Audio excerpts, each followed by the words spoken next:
trauma bonds. Got close off of battle scars. Equal pain, so we think it's equal games. Same team, but it's different hearts. Same goals, but it's different shots. Thought we was winning the same. Turns out you were just running me game. Should've known, but I couldn't guess it. It's a damn shame. What's up, everybody? Welcome back to another episode of Hoop MCs, brought to you by myself, Hassan, and my co-host, Nassim. What's up, baby? What's up, that was rough. You threw me off there for a sec, my bad. Anyways, how's it going this week? Pretty good, man.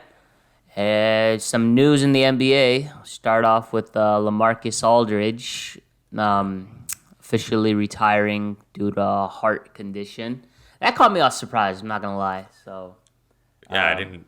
Yeah, go ahead. Was he out for a game or two before that? Because I literally didn't know anything until, it just announces he retired. I'm not entirely too sure. I know he played a couple of games with the Nets whenever he whenever he was waived by San Antonio, picked up by them. Yeah. But what do you think? Do you think that's going to be a blow to the Nets' depth? No? No, not at all. No. I don't. LaMarcus Aldridge isn't winning an NBA Finals in 2021, so I think you're okay with that. Yeah, that's true. I would have liked to have seen him win a ring though before he had retired. Yeah. But hopefully, I think he could be eligible. I don't know. Oh, you're actually not. You might be right. Actually, you might be right. LaMarcus Aldridge. I don't know. I'm pretty sure, Nassim, you were a fan in 2014 when we played the Blazers, the Rockets. Yeah. In the first round, dude, I checked out the box score for games 1 and 2 because I remember those are the games that he went off. Yeah, just completely destroyed us, and we were the home team, so we lost both of those games. I just remember that dude absolutely ate. Holy crap. We couldn't do anything. We had Terrence Jones on him for some reason. But then we put Dwight Howard on him, and Dwight wouldn't leave the post. That's right, dude. Terrence Jones. I forgot about that guy. And then we went to a Twin Tower lineup with Omer Asik. That was supposed to help us. Yeah. But I think Omer Asik actually started in game 2, and then he still ate in game. Yeah. Do you know how much he scored in games 1 and 2? I think between those two combined, he had 90.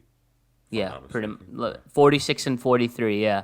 Yeah. And he shot extremely well.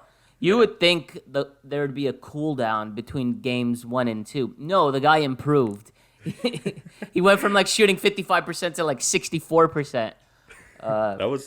That was honestly one of the most demoralizing losses as a Rocket. Exactly. Just because it was our second season with Harden and we had Dwight, there was huge expectations, and then LaMarcus Aldridge shut it all down. By the way, Harden in that series, garbage. Holy crap. Literal poo-poo. Dwight Howard's by far our best player. And I even remember, there wasn't a single game that, you look at it and be like, oh, yeah, man, James Harden took over. He actually won us that game. None of that. Jeremy Lin, on the other hand, he actually helped us win a game. And there's an argument to be made that he probably actually lost us a game, too. James Harden was garbo. What? He had Jeremy Lin had that assist for Troy Daniels, which was one of the most roller coaster events I've ever seen. Because of all people, Troy Daniels is winning us a game 3. That's how discombobulated our team was when we entered playoffs. But I'm actually talking about game 5. You look at game 5, Jeremy Lin took over. That was a Jeremy Lin game. Yeah, that is right. We were at that game. Now that I remember it. Yeah, we were. It was so it wasn't even a fun game, honestly. It was just I came here to see Jeremy Lin take over. That's literally what it was. And then Portland was just bad that game. Nobody was playing well from that team. But anyways, I don't want to veer off too much. LaMarcus Aldridge. I forgot how sick this guy was. There were some highlights on Twitter, and for some reason, this guy punished the Mavericks every time he played. He just had a vendetta for them. Yeah, the highlights were like 3 buzzer beaters over the Mavericks. Holy crap. So it made me feel a little bit better about what he did to us in the playoffs. Would you consider him a Hall of Famer before we change topics? 100%. 100%. He's honestly, okay, let me ask you this. Best shooting big man that you've seen, him or Dirk Nowitzki? I was going to say Dirk probably. But, Really? I mean, they're neck and neck because LaMarcus is more efficient, but I feel like Dirk is more deadly. I don't know if that makes sense. Yeah. But, like, Dirk has the range and the height. LaMarcus just has the efficiency. I'll give you that. I'll give you that. But I was going to say, like, honestly, the best pick and pop player that I've seen. Well, again, it's probably neck and neck between him and Nowitzki, yeah. Nowitzki was just polarizing because he was like 7'1", just, a tall 7'1" German, and this guy just absolutely crushed it every time he was on the court. But no, I think honestly he's probably the second best big stretch shooting big man that I've seen play the game. Yeah, I agree. But Hall of Fame, yeah, definitely. I would fully expect him to be there, even though he had a lot of playoff shortcomings. I don't think he got past the second round, if I'm not mistaken. No. But once with the Spurs. Oh, they went to the conference finals. When they lost to the Warriors. When He Kawhi was on the team. I'm pretty sure he was. Okay. Maybe because someone could fact check, but I'm pretty sure he was on that team. I feel like you're right. But yeah, because I remember I forgot that he played with the Spurs for like maybe 4 or 5 years. So, yeah. Anyways, second thing on our list is Donovan Mitchell. So I think yesterday, in the Utah Jazz game, he went out with a injury, lower leg injury. Woj tweeted that he thinks that, or they believe that it's just an ankle sprain or an ankle injury. Yeah. There's way too many injuries to like these bigger name, especially guards. I feel like maybe because Lillard, he ended up going out with a hamstring injury. I don't know if. Oh really? I didn't know that. Like that, I just found that out like a minute ago. I don't know if that's like a trend or if it's just something that's just coincidentally happening. Yeah, especially with the contend. Well, I mean, like I know the Portland Trail Blazers aren't exactly a contender, but at least like playoff contenders and championship contenders. Obviously, we saw like what happened with Jamal Murray last week. But was there a timetable ever released for Donovan Mitchell's injury? I don't know, honestly. I didn't see any specifics on his or Lillard's injury, so I don't know. Well, I mean, if it's more than a week, this is probably a great opportunity for Phoenix to gain some momentum and get that 1 seed. That's going to be a huge blow, dude, if the Jazz don't finish the 1 seed, because I feel like that's the biggest thing that they have going for them. But home court with fans is actually one of the best home courts to have.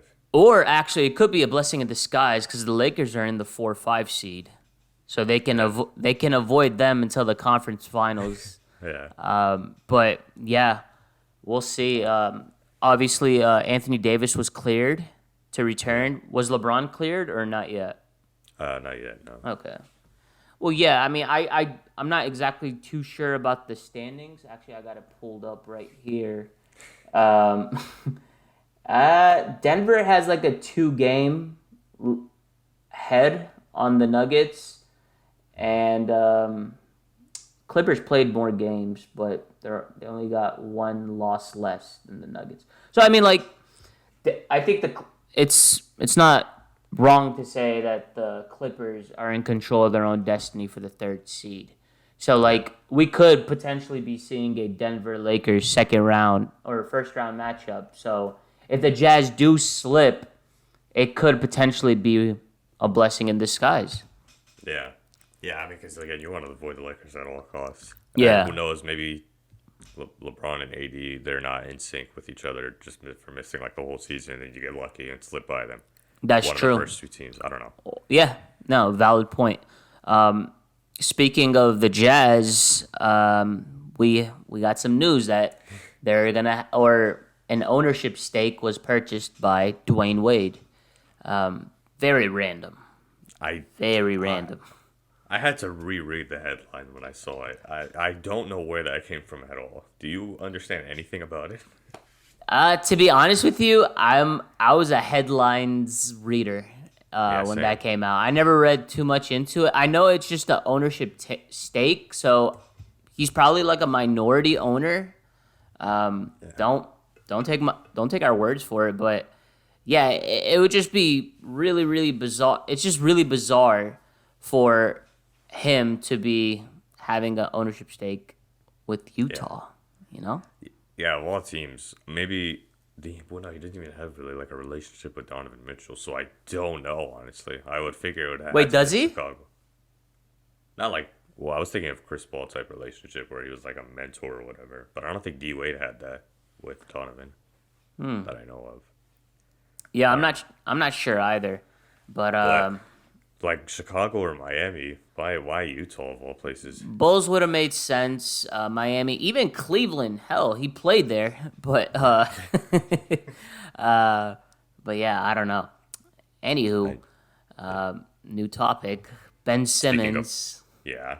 Yeah. Well, I was going to transition to something You're else. gonna transition. Okay, you know what? I'll backtrack. Let's get that transition because I really like when we get these down. So we need some Okay, more okay. practice. So All right. yeah, we were saying D Wade could Chicago, right? Okay, Speaking okay. of Chicago, Uh, Zach LaVine. Oh He's out indefinitely. yes. It's not something to get hyped up. I know.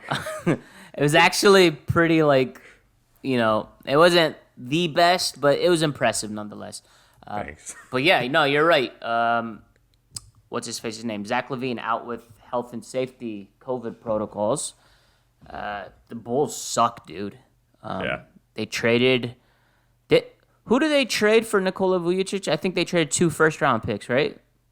Pretty sure. Yeah, they traded some draft compensation. Big blow, dude, for them. They actually regressed, so they're on a 5-game losing streak, and they're not even in the play-in right now. So And me and you were talking about them being one of the biggest sleepers after the trade deadline, and it just poop the bed.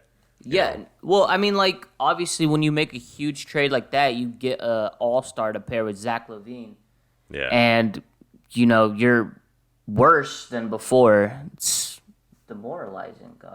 The Raptors, they passed them up for the 10th spot. Granted, it's close, but when you got Zach LaVine out too, like it's just not a good look. It's not looking bright for them. If you have to fight for the Raptors in the play-in spot, none of you guys should be in the playoffs anyways. That's true. Dude, the Raptors, like a couple weeks back, we were talking about them being a top 4 lottery pick from just how bad they were doing. And the East, the East is going to be the East. Speaking of the East, another team on the opposite end of that, boom, transition. Yes, sir. The New York Knicks, I believe they played the Mavericks last night, right? Yeah. Yeah. And Julius Randle, spin god, spin master, spin aficionado, 44 points, helped his team get the dub last night. And I think that may have been his career high, right? Pretty sure. There's no way he's dropping more than 44 ever. I want to see stats on this guy's spin moves, though. That's really what I'm interested in. It has to be up there with like Hakeem type numbers because I don't understand how it's working so still. Easily. But no, let me read this guy's stat line. So 44 points. He had 7 assists, 10 rebounds. He went 16 of 29, 55% from the field. And then from 3, he was 6 of 11. Wow. This guy freaking, like... What the hell? Who is this guy? Just like these one-off seasons from these players. Like, I don't remember the last time this happened. Do you? Like, just given this guy's like age, he's not exactly young. If that makes sense, he's like what, 25? Yeah. Yeah. I think something like that. Yeah. It's just if you would have sat here and told me last year, or not even last year, before the season started, that Julius Randle is going to be going crazy for the Knicks and they're going to be like a top 4 or 5 seed in the East, I would literally laugh at you because Julius Randle, of all people, come on, dude. The Knicks are the 6th seed right now. So, Julius Randle might actually be like a second-team All-NBA player, guys. Just let that sink in. yeah, in all seriousness, he's having a really great season, and there's no denying that for him. I know. I don't know why I said that, but yeah, you're right. So let's switch over to the other conference, the Western Conference. Speaking of bad teams, another transition. You know, we got our very own Houston Rockets, baby. You know what I'm saying? The Minnesota Timberwolves actually pulled off an upset against the Miami Heat. And so with the Rockets' loss and the Wolves winning, and by the way, Detroit also won, which is beneficial for us too. The Rockets are officially the worst team in the league. Let's go. Yeah. It's It's crazy because I've been rooting for them to lose every game. Like I just have zero interest in them winning. Yeah, it's the polar opposite of when the Texans went 2-14. Like every game, I just wanted one win. Yeah. So like just to make myself feel better, right? But this season, I'm like, just lose them all, please. Get this over with. 14-42 is their record. That's good for a 25% winning percentage. Last 10 games, 1-9. They're currently on a 5-game losing streak. But they're actually not even like the coldest team. The Kings and the Thunder are actually on a 9-game losing streak. Wow. So, but it ain't better than our 20-game losing streak. So good luck trying to beat us. Yeah, you don't got enough time for that, baby. Yeah. We suck, which is good, Cade Cunningham season. I'm for it. Are you? Yes, I'm in there. Yeah. I need something to rejuvenate the franchise, man. That's true. Anyways, Ben Simmons, last topic that we have here. So Ben Simmons made news here, folks. I think it was on Wednesday they played the Brooklyn Nets. They were shorthanded Brooklyn, and they only had Kyrie Irving. After the game, after the game, some guy asked Ben Simmons about him being Defensive Player of the Year because the guy's been pretty vocal about that. And Ben was like, yeah, absolutely. And he started sounding off on they had KD out. That's who I would typically guard. I went ahead and guarded their next best player. No, there aren't really many players who do that. And so he said, the reporter he was like, that's the reason why I deserve Defensive Player of the Year. And so the reporter was like, he had 37 points on you. And then he was like, yeah, but we won. And his box plus minus was a negative. And I'm not sure if Ben Simmons understood the question. Yeah. Or not. Go ahead. I don't think in Defensive Player of the Year voting, they're going to be like, well, he did hold Kyrie Irving to a box plus minus of a negative. Yeah. Even though he dropped 37. No, you got 37 dropped in your head, dude. Also, With a shorthanded team. a box plus minus doesn't really tell you much, man. Like if you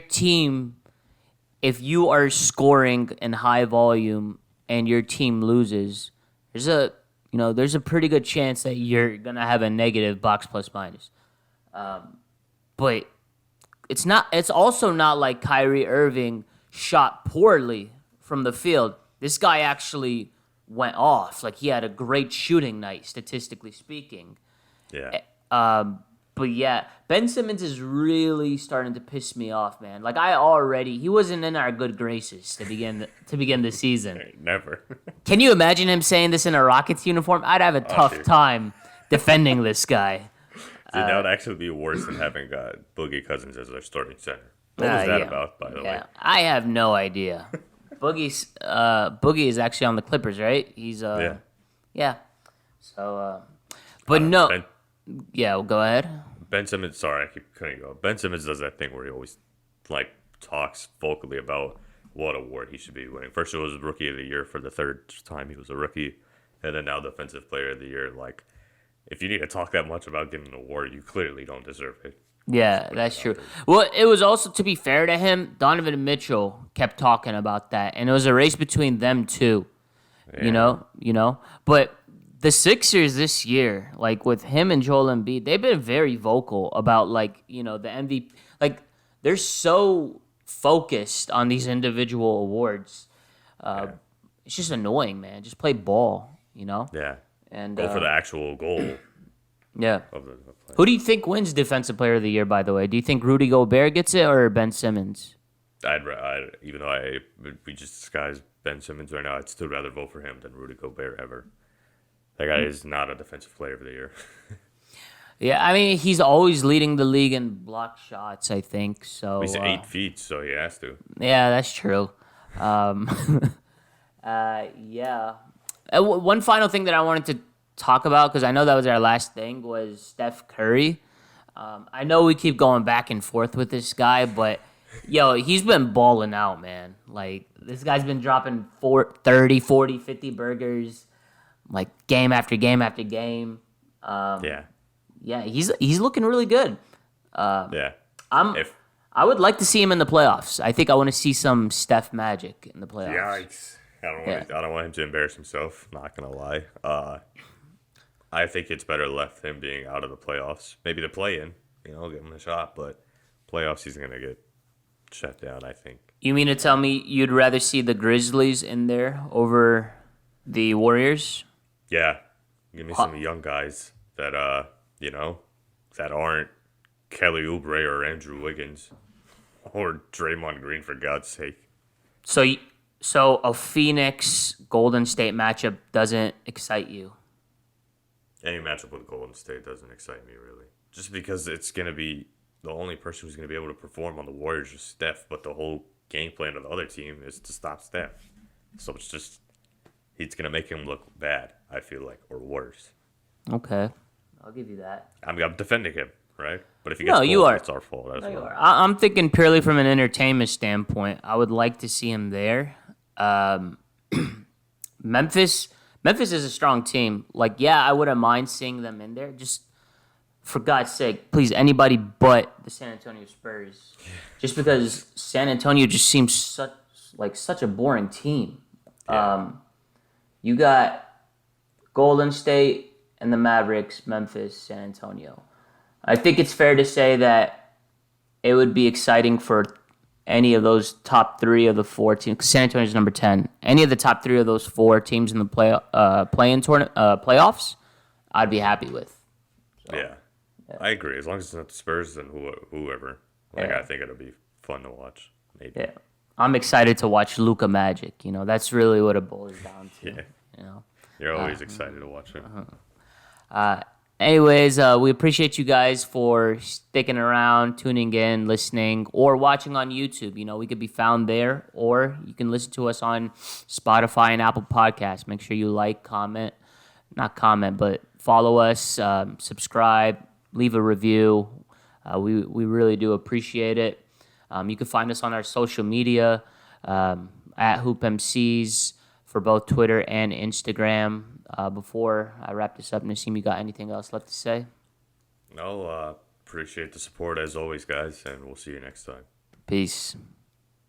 Trauma bonds, got close off of better scores. Equal pain, so we think it's equal games. Same team, but it's different hearts. Same goals, but it's different shots. Thought we was winning the same. Turns out you were just running me game. Should've known, but I couldn't guess it. It's a damn shame.